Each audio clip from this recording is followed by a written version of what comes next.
Anyways, moving on, the theme of chapter 1 has been to expose the fact that Satan, who is also the god of this world, happens to be the head of the so-called music industry as well. And by this point in the series, I hope to have convinced you that the music industry and the entertainment industry at large is practically just a domestic weapon of mass psychological warfare, to put it poetically and also to put it bluntly. And even worse, much of it is deliberately designed to corrupt man's faith in God, man's faith in the Christian God, and in the Bible specifically. And when it comes to the modern music industry, that has so many blatant examples of Satanism on display, many of which we've gone over in previous portions of this video series. But you may be wondering at this point why there doesn't seem to be a serious outcry, or backlash from the public with all this stuff.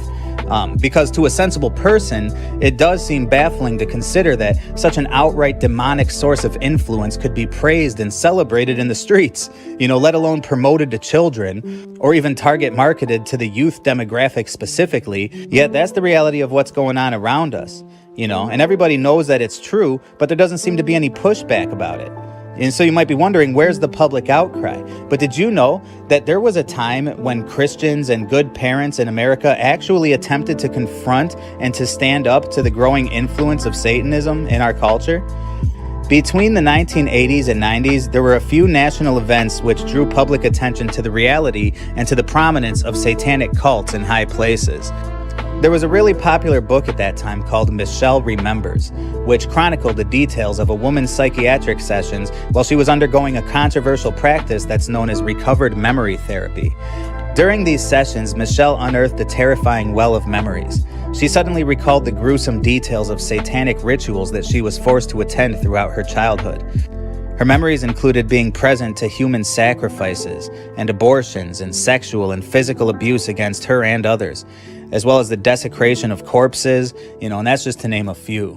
And those are some pretty tame examples, by the way.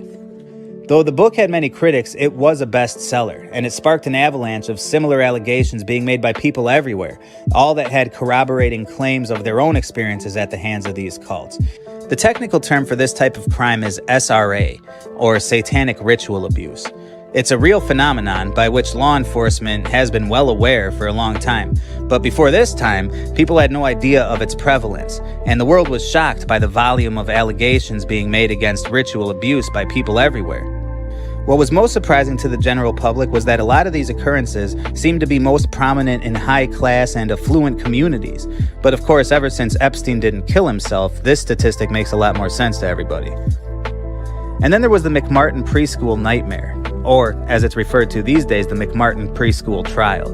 And this involved the staff of McMartin Preschool in Manhattan Beach, California, being accused of satanic ritual abuse by 360 students. I did not misspeak there. 360 students alleged to have been abused by the staff at this school. But as if that's not sickening enough, the allegations went far beyond physical and sexual abuse. These children were literally telling identical stories about being pimped out to rich people and being made to participate in bizarre rituals. And apparently there were like tunnels underneath the school, and it was just really bizarre. And I gotta summarize this for the sake of time and for the sake of staying on topic, but you really should take the time to look deeper into this McMartin preschool trial thing. I mean, it's just nuts. But here's the thing about it. It was the longest running and most expensive trial in American history, and yet nobody knows about it. We all remember O.J. Simpson's trial, but not the McMartin preschool trial. Similarly, we also don't remember the Franklin scandal, as it's called, which was another bombshell revelation from the late 1980s. This one incriminated politicians and bankers and other elite figures, but it also had connections to Satanism, like the McMartin thing. But once again, it went under the media's radar as they focused on whatever was going on with the celebrities and with the rock stars. And sadly, things haven't changed when it comes to this tactic, I mean, even as I record this, every outlet of the mainstream media is reporting on the divorce trial of two celebrities that are getting divorced. But meanwhile, there was a total media blackout concerning the Ghislaine Maxwell trial, who was Jeffrey Epstein's pimp, but whatever, I just had to throw that in there. But anyways, as all these big cases continued unfolding throughout about the late 1980s and the early 1990s, society began to revolt against Satanism and actually began to revolt against, the satanic symbolism that was popping up everywhere. And the prevalence of all these horrible events in the news that were associated with Satanism caused a rightful stir in Americans at that time. And many people were amazed to discover that many of their favorite entertainment icons were associated with the occult, and churches were encouraging their congregations to destroy their rock and roll tapes and CDs, and there was a little revival going on against Satanism and against its influence in our culture. And it would seem that people were finally kind of drawing their line in the sand. But as the church rallied against the growing influence of Satanism, in our culture, the rest of society embraced it. And while the old classic rock bands and the popular celebrities from the hippie era were all coming under fire for their occultic associations, there was a new trend emerging. One where Satanism was just explicitly celebrated, just blatantly, just in its face. Because after all, rock and roll was always about rebellion, right? It was always about, if it's too loud, then you're too old, right? It just kept getting louder and faster and faster and louder, till eventually singing just turned into screaming, and it just turned into a competition over who could be more extreme and intense. And what could be more rebellious, by the way, than to represent Lucifer himself, the original rebel. And all these admittedly and outspoken satanic bands started rolling out to mainstream audiences. In fact, Satanism became so normalized within metal that most kids associated the pentagram symbol just with metal music. And over the course of a decade or so, this blatant satanic stuff became more and more commonplace until it eventually permeated the entire music industry. And it became pop. And it got to the point that the majority of your top 40 radio hits all had some hint of occulticism or Satanism in it. So needless to say, the spontaneous popularity of this pro-satanic music, and pro-satanic trends in the youth culture was alarming. And for a time, it was fiercely opposed. But the opponents of this agenda had more than music to contend with. See, Satanism was cool now. It was pop culture. It was in the comic books, it was in the video games, movies, t-shirts, cartoons. It was everywhere. And eventually we went back to nobody really being afraid of Satanism anymore. We just went back there again because our entertainment was so saturated in it, that we were just sort of desensitized to Satanism. And once again, the notion of Satanism being a threat was relegated to the rank of conspiracy theory. It didn't take long before the public just stopped talking about all the high-profile crime cases that implicated Satanism. And soon, the media would mock and ridicule all the solid evidence of SRA that captivated the nation just a decade prior. They began to refer to the entire period of time as the, quote, satanic panic. Can you imagine that? That's what they called it. It was all just turned into a joke, the satanic panic, And that's how they regard it today.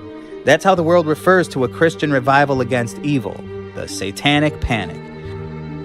And so once again, I'll remind you about the McMartin preschool trial. It was the longest running and most expensive trial in American history, and yet nobody's heard of it. And then when you try to research it, you can't get 2 paragraphs into the article without being thoroughly reminded that whatever you're about to read has been debunked, redacted, fact-checked, and just discredited all around. And it's the same case with nearly every event since then, which implicates Satanism and which comes under public scrutiny. Satanic panic. That's all you got to say. It's just a blanket term to immediately discredit anything that could potentially reveal the reality that these satanic cults are very real and their influence on society is huge. Look for yourself and you'll see what I mean. But anyways, the point is that after a few decades of Satanism being trivialized, in entertainment, the social majority now has an attitude of indifference towards Satanism. But the problem is that Satan is not indifferent towards us. He roams about like a roaring lion, seeking whom he may devour. Of course, we didn't just fall into this hellhole overnight, It was a long crawl to get to this point. But I believe that each step was strategic and deliberate, as the spirit of this world carried us from a place where Elvis Presley was censored on TV because his dance moves were too provocative, and into a world where the song WAP, or WAP by Cardi B, which is a literal article of pornography, mind you, was nominated as the Song of the Year. And it was also performed live at the Grammys in front of millions of families watching from home. Mothers and grandparents and children all sitting around watching this softcore porn together, that's nominated as the Song of the Year. And it really is just a clown world now. But as you and I stand back in the background, just looking out at a world that is falling apart, there is a whole generation of children standing in the foreground, looking out to a world that is still full of wonder that's yet to be discovered. And that's what I'm warning you about. I'm warning you that in order to protect our children, we need to teach them to protect themselves. We need to raise them in the truth of God's word, and they must understand who the enemy is, because you can't fight a war if you don't know who the enemy is. And I hate to say it, but our children are at war, fighting for their very identity. And most of the parents are completely AWOL here within the war on kids.